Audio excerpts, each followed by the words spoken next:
সবিনয় নিবেদন। গত শনিবার রাতে পালামু ন্যাশনাল পার্কে আপনি যাদের হাতির দলের হাত থেকে উদ্ধার করে বেতলা পৌঁছে দিয়েছিলেন আপনারই জিপে করে, আমি সেই দলের একজন। আমাদের সকলের হয়ে আপনাকে ধন্যবাদ জানাবার জন্য এই চিঠি। আপনি হঠাৎ অকুস্থলে এসে না পড়লে সে রাতে আমরা হাতির হাত থেকে বাঁচলেও হয়তো শীতের হাতে নির্ঘাত মারা যেতাম। বাবা, আপনাদের ওখানে শীত বড় সাংঘাতিক। আপনার ঠিকানা জানি না, বন বিভাগেই যে চাকরি করেন এই অনুমানটুকু সম্বল করেই লিখছি। একটু বিরক্ত করব, আপনার জিপে একটি ব্যাগ কি ফেলে এসেছি, অফ হোয়াইট রঙা। মধ্যে কিছু টুকিটাকি জিনিস ছিল আমার, আর দুটি বই, একটি অমেয়নাথ সান্যালের স্মৃতির অতলে, অন্যটি আর্নেস্ট হেমিংওয়ের জীবনী। ব্যাগটি অন্য কোথাও হারিয়ে থাকতে পারি, যদি না পেয়ে থাকেন অযথা বিব্রত হবেন না। ক্ষমা চেয়ে নিচ্ছি আপনাকে বিরক্ত করার জন্য। ব্যাগটি যে পেয়েছেন সেই খবরটুকু পেলে আমি আনিয়ে নেবার বন্দোবস্ত করব। এই চিঠি যদি আদৌ পান তবে প্রাপ্তি সংবাদটুকু জানালে খুবই খুশি হব। নমস্কারান্তে, রীতি রায়, বালিগঞ্জ প্লেস, কলকাতা। সুপ্রিয়া, আপনার চিঠি পেয়েছি। ধন্যবাদ, মানে ধন্যবাদের জন্য ধন্যবাদ। তবে ধন্যবাদ পাবার মতো কিছু করেছি বলে মনে পড়ছে না। আপনাদের অ্যাম্বাসেডার আমার পথ জুড়ে ছিল। নিজের স্বার্থেই যা করবার করেছি, পরোপকারের মহৎ উদ্দেশ্যে নয়।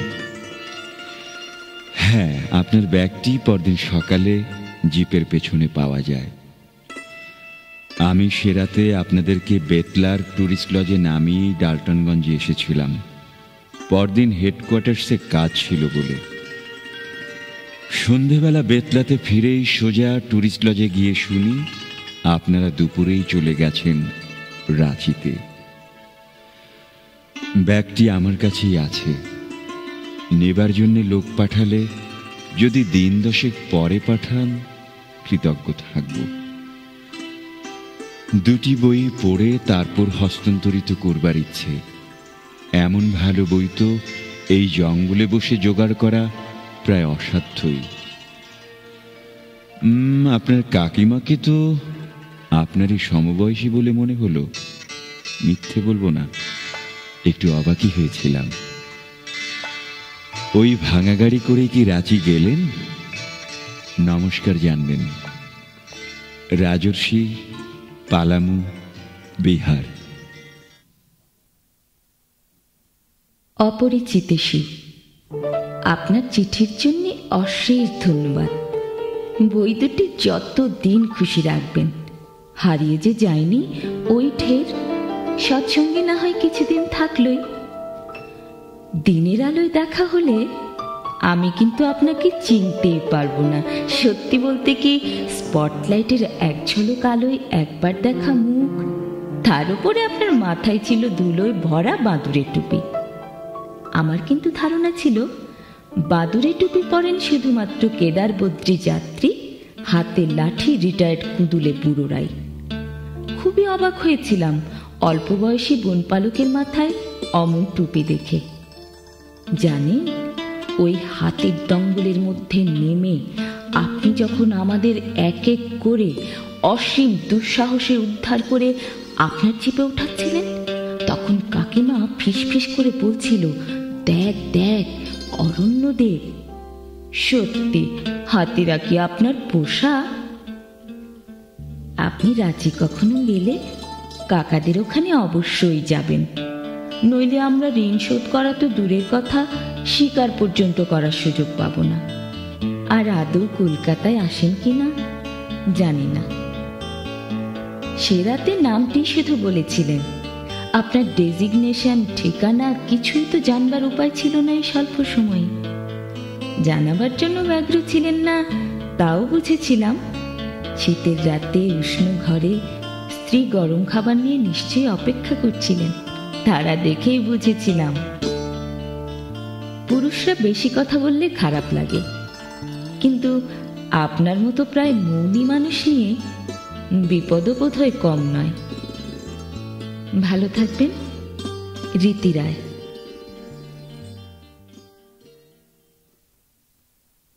সুচরিতাশু, মহুয়াডার এবং মারুমারে কাজ ছিল।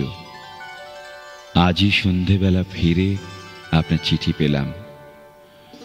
প্রাপ্তি সংবাদ জানাচ্ছি, জামা কাপড় না খুলেই সকালের বাসেই যাতে চিঠিটি যায়। সরি, আপনার কাকার কার্ডটি আমি হারিয়ে ফেলেছি। আমি বড় ভুলো মনের মানুষ। সে রাতে কাকিমার সাথে আপনার কথোপকথন শুনে আপনি বন জঙ্গল ভালোবাসেন বলেই মনে হয়েছিল। জঙ্গলে এলে টানা 7টি দিন থাকবার জন্য আসবেন। বনকে সময় না দিলে, সমস্ত ইন্দ্রিয় দিয়ে তার প্রতি একাগ্র না হলে সে কারো কাছেই মন খোলে না। এদিকে আসতে চাইলে নির্দ্বিধায় জানাবেন। রাতের বাদুরে টুপি পরা কিম্ভূত কিমাকার জানোয়ারের মতো নয়, দিনের আলোয় মানুষের চেহারায় দেখা দেব। আপনাকেও দেখব তখন দিনের আলোয়। যে ঠিকানায় লিখেছেন তাতেই চিঠি পাব। জঙ্গলিদের আবার ডেজিগনেশন। আপনার নামটি ভারী সুন্দর। রাজর্ষি, পালামু, বিহার। জেনে ভালো লাগছে যে বাদুড়ে টুপির আঘাতটা যথাস্থানে বেজেছে। তবে হ্যাঁ, বাদুড়ে টুপি পরা চলবে না আপনার। আপনার স্ত্রী বা বোনেরা আপত্তি করেন না কেউ? ওরা না করলেও আমি করছি। 6 ফিট লম্বা যুবকের মাথায় বাদুড়ে টুপি একেবারেই মানায় না। তাছাড়া নাম যার রাজর্ষি, তার তো শিরস্ত্রাণ বা মুকুটি পরার কথা। সত্যি খুব ভালো লাগলো পরপর আপনার চিঠি পেয়ে। আপনার স্ত্রী ও ছেলে মেয়েদের আমার শুভেচ্ছা জানাবেন। ওদের কথা লিখবেন ইন ডিটেলস। ছেলেবেলায় অনেক পেন ফ্রেন্ড ছিল আমার। আপনি বেশ বড়বেলার, ভাবতেই মজা লাগছে। এই মুহূর্তে হেভি ইঞ্জিনিয়ারিং কর্পোরেশনের এন্টিকুয়েটেড গাড়ি আর তার সুপারএনুয়েটেড ড্রাইভারকেও অশেষ ধন্যবাদ দিতে ইচ্ছে করছে। গাড়িটি যদি ওই রাতে খারাপ না হতো, তবে তো বনের রাজা এবং ঋষির সঙ্গে এমন করে আলাপ হতো না। ঈশ্বর যা করেন মঙ্গলের জন্যে। দুঃখিত, উত্তর দিতে দেরি হয়ে গেল। গত সপ্তাহে রাঁচি গিয়েছিলাম। ফোনে যোগাযোগ করতেই আপনার কাকা এসে প্রায় জোর করেই নিয়ে গেলেন ওনার বাংলোতে। আপনার কাকিমা সত্যিই চমৎকার, বিদুষী, আন্তরিক এবং যথার্থ সুন্দরী। সৌন্দর্যের সঙ্গে কোথাও যেন মেয়েদের এক অচ্ছেদ্য যোগাযোগ রয়েছে। শুধু মেয়েরাই কেন, ফুল, পাখি, প্রজাপতি। শুধু পুরুষ গড়ার সময় বিধাতা। যাজ্ঞে, দীর্ঘদিন নির্জনে থাকতে থাকতে বেশি মানুষজন একেবারেই ভালো লাগে না আমার। জঙ্গলের সরল গরিব আদিবাসীদের সঙ্গে মিশে মিশে শহরের সভ্য শিক্ষিত মানুষদের সহ্য করাই মুশকিল হয়ে উঠেছে ইদানিং। যেখানেই তথাকথিত শিক্ষা, সেখানেই অসততা, ভণ্ডামি, তঞ্চকতা। দুদিনের জীবনে জীবিকার কারণে আমাদের এত সব বাজে লোকের সঙ্গে প্রতিদিন এত রকম বাজে কথাতে লিপ্ত হতে হয় যে স্বকীয়তা সমৃদ্ধ মানুষদের উচিত অবকাশটুকু অত্যন্ত বাজবিচার সম্পন্ন হয়েই কাটানো। নিজের খুবই ভালো না লাগলে তেমন মানুষের সঙ্গে মেশার মতো মুহূর্ত আধুনিক মানুষের জীবনে না আসাই ভালো। চিঠিটি সত্যি বড় হয়ে গেল। ভাবছেন কি বাচাল? সকলের কাছে নই কিন্তু। ও হ্যাঁ, শ্রুতির কাছে শুনলাম আপনি নাকি বাড়ির বেড়াল, পিস্তুত দিদির মাস্তুত ভাই, দেবর সবাইকে অক্লেশে এবং হাসি মুখে সোয়েটার বুনে দিয়ে থাকেন প্রতি বছর। আমাকে একটা সোয়েটার বুনে দেবেন? উলের দাম আমি দিয়ে দেব মানে নিতেই হবে, তবে শ্রমের দাম কিন্তু দেব না, সেটা হবে লেবার অফ লাভ। ভালো থাকবেন। এই মাত্র চিঠি পেলাম, ভীষণই ব্যস্ত। আমার বয়ফ্রেন্ড এসেছে 1 মাসের ছুটিতে স্টেটসের হুস্টন থেকে। এই 1 মাস চিঠি হবে ছোট এবং অনিয়মিত। রাগ করলে আমি নিরুপায়। ও হ্যাঁ, আপনার কনিষ্ঠ সন্তানের একটি ফটো কি পাঠাবেন? সাম্প্রতিক ফটো। আপনার সোয়েটার বানাবার কথা আপাতত ভাবছি না, কারণ সোয়েটার তো হাওয়াতে বানানো যায় না, মাপ লাগে। তার জন্য আপনাকে এখানে আসতে হবে। নইলে ওখানের কোনো মহিলাকেই বলুন যে আপনাকে বাহুলগ্না করে বুকের, কোমরের, বাহুর, কবজির এবং গলার মাপ নিয়ে আমাকে পাঠাতে। সেই দুর্ঘটনা কি শীঘ্রই ঘটবে? আমার মনে হয় আপনার স্ত্রী খুবই সুন্দরী, তাই এতবার তার প্রসঙ্গ উত্থাপন করা সত্ত্বেও আপনি নীরবই আছেন। যাই হোক, আমি আর এই বিষয়ে আপনাকে বিরক্ত করব না। আপনার নীরবতার কারণ নিশ্চয়ই আছে, তবে আপনার কনিষ্ঠতম শিশুর একটি ফটো পাঠাতে নিশ্চয়ই অসুবিধা নেই।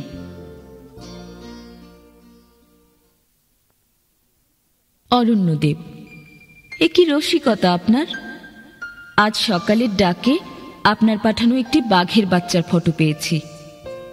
এই বাছাধন কি আপনার পোষা, না আপনার স্ত্রী অথবা শিশুদের খেলনা? অশেষ শনিবার চলে যাবে, তারপর বড় করে চিঠি দেব। আগামী বছর শীতে হয়তো আমাদের বিয়ে হবে। আমাদের বিয়েতে কিন্তু আপনাকে আসতেই হবে। 1 বছরের নোটিশ দিয়ে রাখলাম। বিয়ের পর আমাকেও চলে যেতে হবে হুস্টনে। তার আগে অরণ্যে অরণ্যে যতখানি সম্ভব বিচরণ করে নিতে চাই। আজ শেষ করছি। রীতি, বালিগঞ্জ প্লেস, কলকাতা। প্রীতি ভাজনীশু। আমি জানি না কি করে আপনার কাছে ক্ষমা চাইব। কাল শ্রুতির চিঠিতে জেনেছি আপনার স্ত্রী 2 বছর আগে চলে গেছেন, বিয়ের মাত্র 3 মাস পরে। এই বিষয়ে আপনার সঙ্গে অর্বাচীনের মতোই হাসি ঠাট্টা করেছি, তার জন্য নিঃশর্তে ক্ষমা চাইছি। আপনার জন্য একটি টুপি ও ডেনিমিক লেপিয়ারের সিটি অফ জয় বইটি পাঠিয়েছিলাম। পেয়েছেন কি জানাবেন। শ্রুতির চিঠি পড়ে এতখানি আপসেট হয়ে পড়েছে যে এখন আপনাকে কি লেখা উচিত এবং আদৌ কিছু লেখা উচিত কিনা বুঝতেই পারছি না বলে অত্যন্ত নার্ভাস বোধ করছি। ভালো থাকবেন, খুবই ভালো থাকবেন সব সময়। আপনার মতো পুরুষকে দুঃখ দিতে পারে এমন সাধ্য কোনো মেয়েরই নেই। আপনার সম্বন্ধে সামান্যতম জেনে এ কথা বলছি। অনেককে দীর্ঘদিন কাছ থেকে জেনেও জানা হয়ে ওঠে না। আবার কারো সঙ্গে স্বল্প পরিচয়ে গড়ে ওঠে এক নিবিড় সূক্ষ্ম সম্পর্কে। নানা রকম হয়, জানার নানা ধরন। মনটা ভারী খারাপ হয়ে গেল। কিছুই করতে পারি না আমি আপনার দুঃখ নিরসনের জন্য, তা অত্যন্ত স্থিরভাবে জেনেও। আপনি ভালো না থাকলে আমার ভারী খারাপ লাগবে। ভালো থাকবেন, আনন্দে থাকবেন সবসময়, এবং নিরুত্তর থাকবেন না প্লিজ। ইতি, আপনার শুভার্থিনী রীতি। কল্যাণী আসু। মানুষ হিসেবে ঔরস এবং গর্ভ ছাড়াও অনেকই প্রাণের উন্মেষ ঘটাই আমরা। তাকে ধারণ করি সযত্নে দীর্ঘদিন। কিছু তার জাগতিক, কিছু মানসিক। সেই সুবাদে বাঘের বাচ্চাটি আমারই। ওকে আমার বাচ্চা বলে ভাবতে তোমার এত আপত্তি কেন? ওরা একা আসে, একা যায়, পেটের খিদে শিকার ধরে খায়, মিলনের বাসনা হলেই স্বাদ মিটিয়ে মিলিত হয়ে হেঁটে যায় যে যার পথে একা একা। তারাবাজি পুড়িয়ে, সানাই বাজিয়ে, লোক খাইয়ে ওরা সাড়ম্বরে প্রবেশ করে না বিবাহ নামক কোনো চুক্তিবদ্ধ আনন্দ অথবা দুঃখের ঘরে। ওদের জীবন রক্ত মাংসের, অতি স্থূল, তাই বড় সহজ সুখের। সূক্ষ্মতার দুঃখ তো সমার্থকই। বাঘের বাচ্চাটির ছবিটি তোমার শোয়ার ঘরে রেখে দিও, মিথ্যে অরণ্যদেবের স্মৃতি হিসেবে।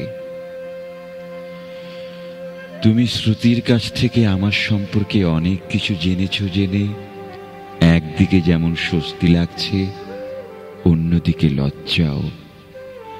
তোমার পুনঃপৌনিক অনুরোধের জবাবে চুপ করে থাকলেও সত্যি কথাটা একদিন তো আমাকে বলতেই হতো। তা শ্রুতির চিঠি তোমাকে জানিয়ে দিল বলে স্বস্তি বোধ করছি। আর লজ্জা বোধ করছি এই ভেবে যে এসব জেনে তোমার কোমল মনে আমার প্রতি এক ধরনের অনুকম্পা জাগরুক হবে হয়তো, যা আদৌ আমার কাম্য নয়। শ্রুতি কার কাছে কি শুনেছেন, তোমাকে কতটুকু জানিয়েছেন আমি জানি না। সময় ও সুযোগ মতো পরে তোমাকে সব জানাবো। আপাতত শুধু এইটুকুই জেনো যে তিনি এখনো আমাকে চিঠি লেখেন। আমাদের বিবাহিত সম্পর্ক ছিল মাত্র 3 মাসের, এখন হয়েছে আজীবনের। সে বেচারি শখ করে আমাকে ছেড়ে যায়নি, সে সম্পূর্ণই নিরুপায় ছিল। তাছাড়া আমি জোর করেছিলাম ছেড়ে যেতে। রীতি, তুমি কখনো শকুনদের জানোয়ার বা মানুষ ছিঁড়ে খেতে দেখেছ? আমাদের এই সমাজ, আত্মীয় স্বজন, চেনা পরিচিতদের অধিকাংশই ওই শকুনদের মতো। যদি একবার তারা জানতে পারে যে তুমি পড়েছ বা মরেছ, সঙ্গে সঙ্গেই বহুদূর বন পর্বত, সমুদ্র শহর, পথঘাটের উপর দিয়ে ধস ধস আওয়াজ তুলে উড়ে এসে তোমার চারধারে ঘিরে বসবে, অসহায় নিরুপায় তোমাকে ছিঁড়ে টুকরো টুকরো করে খাবে বলে। দেখো না, কখনো দেখো না শকুনদের ভোজ। আমার স্ত্রী বনির কথা আজ তোমাকে কিছুই বলবো না, কারণ আজকে চারদিকে বড় আলোর সমারোহ, আকাশ বড় বেশি নীল। দুঃখ কষ্টের কথা আজ থাক। রাজর্ষি। শ্রুতি অভিন্ন হৃদয়েষু। তোকে লিখতে বেশি দেরি হয়ে গেল। অশেষকে নিয়ে এবার তোর কাছে যাওয়া হলো না। ও কেমন যেন বদলে গেছে রে। সব সময় টাকার সঙ্গে ডলারের তুলনা, ও দেশ কত ভালো, মানুষ কত নন ইন্টারফেয়ারিং ইত্যাকার তুলনামূলক কথা সব সময়ই লেগে আছে ওর মুখে। ও গর্ব ভরে প্রায়ই বলে অগণ্য সাদা মেয়ের সঙ্গে সে শুয়েছে, they are very good in bed. মেয়েরা যেন শুধু শরীর দিয়ে তৈরি, রোগা মোটা দারুণ ফিগারের শরীর ছাড়া পুরুষকে দেবার মতো যেন নারীদের আর কিছু মাত্র নেই। ওর উদ্ধত অশালীন কথাবার্তা শুনে ওকে এবার খারাপ লাগতে শুরু করেছে। লিজে কেনা নিত্য নতুন বাড়ি, নতুন মডেলের গাড়ি, ফার্নিচার, মিউজিক্যাল সিস্টেমসের স্বপ্নেই বুঁদ হয়ে আছে। উইকেন্ডে স্কুবা ডাইভিংয়ে যায় নিত্য নতুন বান্ধবী নিয়ে। সাদা মেয়ে নাকি অনেক হয়েছে, ফেড আপ। বোধ হয় রীতি রায়কে এবার শ্যামলা মেয়ে হিসেবে চায়।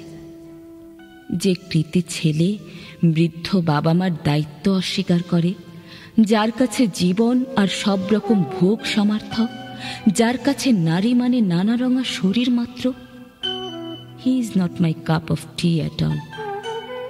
যাজ্ঞে, তোর অরণ্যদেব এমনই এক সংকট সময় এসে দেখা দিয়েছে যে আমি সত্যি জানি না।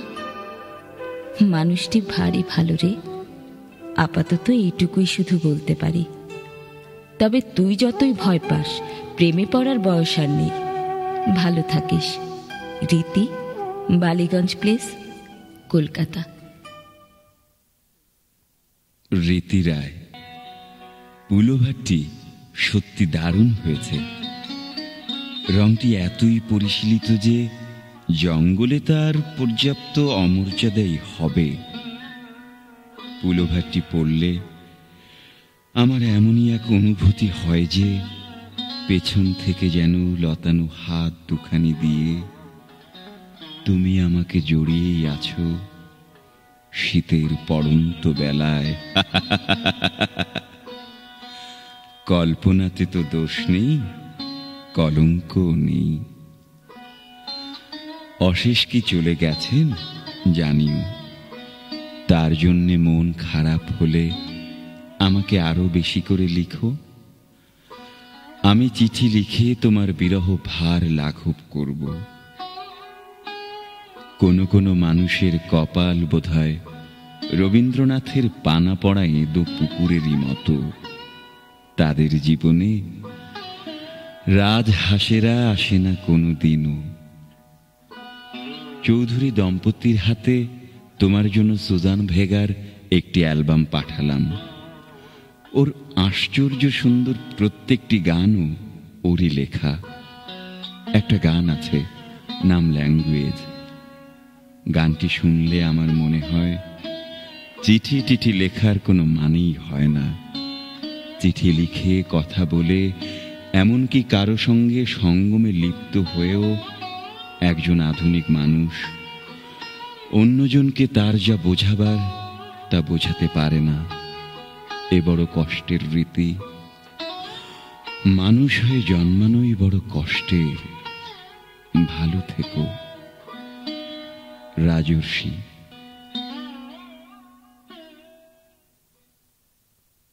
রাজর্ষি। সব মেয়ে বোধহয় তার পুতুল খেলার দিন থেকে একজন আদর্শ পুরুষের স্বপ্ন দেখে। সে শুধুই আদর্শ পুরুষ, স্বপ্নের রাজপুরুষের মতো। সেই পুরুষ ছোট মেয়ের বেনির সঙ্গে মিশে থাকে, ফ্রকের দৈর্ঘ্যের সঙ্গে বেড়ে ওঠে। তার স্নিগ্ধ অপাবৃদ্ধা সরল অনভিজ্ঞা সত্তার পরতে পরতে অদৃশ্য হয়ে জড়িয়ে থাকে তার সেই স্বপ্ন পুরুষ। জানেন, এতদিন রীতির রীতি ছিল জলপিপির। অবাধ নিঃশঙ্ক বিচরণ ছিল তার। জলছড়া এঁকে এঁকে জীবনের বিবিধ রঙা মানবিক সব সম্পর্কের নিত্য নতুন জলাতে। আপনি জলপিপের শান্ত নিয়মবদ্ধ জীবনে বুনো গন্ধর ঘূর্ণিঝড়ের তোড় তুলে বড়ই বিপদ ঘটালেন। সামান্য জলপিপে বলেই আমি সমুদ্র চিনি না, চিনি না নদী। সাইক্লোন, টাইফুন, টর্নেডোর কোনো খবরই রাখে না আপনার স্বল্প পরিচিত এই বঙ্গবালা। তার এই ছোট্ট পরিসরের সিক্ত অঙ্গনে রাজহাঁসের মতো রাজর্ষির হঠাৎ আগমনী বড় বড় ঢেউয়ের দোলায় তাকে হয়তো আত্মঘাতীয় করে তুলতে পারে। সত্যি বলছি, জলপিপির বড়ই বিপদ। দিন না একটা ছররা গুলি মেরে সব দুঃখের শেষ তাহলে। দিন না রাজা একটা ছররা মেরে এই দ্বিধার অবসান ঘটিয়ে। বুদ্ধি দিন ঋষি, রীতিকে তার নিজস্ব রীতিতে রীতিমতি রাখতে। রীতি। কল্যাণী আসু। বেশ কিছুদিন হলো আমি চলে এসেছি এখানে, হাজারিবাগ ন্যাশনাল পার্কে। হাজারিবাগ আমার খুব প্রিয়। ছেলেবেলার অনেকটা সময় কেটেছে এখানে, তাই ছুটি ছাঁটা পেলে এদিকে চলে আসি। যদি ইচ্ছে ও সময় কখনো হয়, হারহাতের বাংলোতে 2 দিন থেকে যেও। ছোট্ট বাংলো, নিচ দিয়ে ঝরঝর শব্দ করে বয়ে গেছে হারহাত নদী। হানিমুনের জন্যে বা প্রেমিকের সঙ্গে বেড়ানোর জন্যে চমৎকার জায়গা। একটু ভয়, একটু অপরাধবোধ না থাকলে যে কোনো আনন্দই জলো হয়ে যায়। এখানে বড় বাঘ নেই, সম্বর আছে বার্কিং ডিয়ার, ময়ূর, শুয়োর, ভালুক এবং চিতা। আমার কাছে সবচেয়ে বড় আকর্ষণ এখানকার নীল গাই। বিধুর বিকেলে হরজাই জঙ্গলের পটভূমিতে পশ্চিম আকাশের শান্ত স্নিগ্ধ নীল সন্ধ্যা তারাটির দিকে মুখ করে একা পুরুষ নীলগাই যখন ভাবনাতে বুঁদ হয়ে যায়, তখন তার মধ্যে আমি যেন আমাকেই দেখতে পাই। পুরুষ মাত্রই বোকা, বোকা এবং একা। চারদিকে ভিড় থাকলেও। ভালো থেকো, রাজর্ষি। আপনি বেতলা ফিরে এই চিঠি যখন পাবেন, তখন তো আমি কলকাতাতেই পৌঁছে গেছি। বেডরুমে ড্রেসিং টেবিলের ওপরে আমার বুনে দেওয়া সোয়েটার পরা ফটোটি দেখা মাত্র আমার চোখ মুখ দেখে শ্রুতি বলল, তুই যে মরেছিস রে। আমি বললাম, লাভ কি, রাজর্ষি যে অনেকবারই মরেছে। এরকম আনডিপেন্ডেবল অসিলেটিং ফ্যাসিলেটিং পুরুষের প্রতি কোনো মেয়েরই একটুও দুর্বলতা থাকার কথা নয়, যদি তার মাথায় বুদ্ধি ছিটে ফোটাও থেকে থাকে। শ্রুতি বলল, বিয়ে না হলে প্রেমের কেউ কিছু বোঝে নাকি? বিয়ের আগে যাকে আমরা প্রেম বলে জানি তার অনেকখানি তো মোহ। সে যাই হোক, বিয়েটি এর মধ্যে আমি নেই মশাই। আপনার সঙ্গে বিয়ে তো আউট অফ দ্য কোশ্চেন। আমি অনাঘ্রাত পুরুষকে বিয়ে করব, যদি আদৌ কখনো করি। আপনার চোয়াল দুটি কিন্তু ভারী সুন্দর। যে কোনো আধুনিকাই আপনাকে শুধু চোয়াল দেখেই চুমু খাবে। তা বলে ভাববেন না যে আমিও খাবো। চোয়াল দেখে ওয়েলার ঘোড়া বা ল্যাব্রাডের কুকুরকে চুমু খাওয়া যায়, কোনো পুরুষকে নয়। শ্রুতি বলল, আপনার গলার স্বরও নাকি হ্যারি বেলাফন্টের মতো। আমি বিশ্বাস করিনি।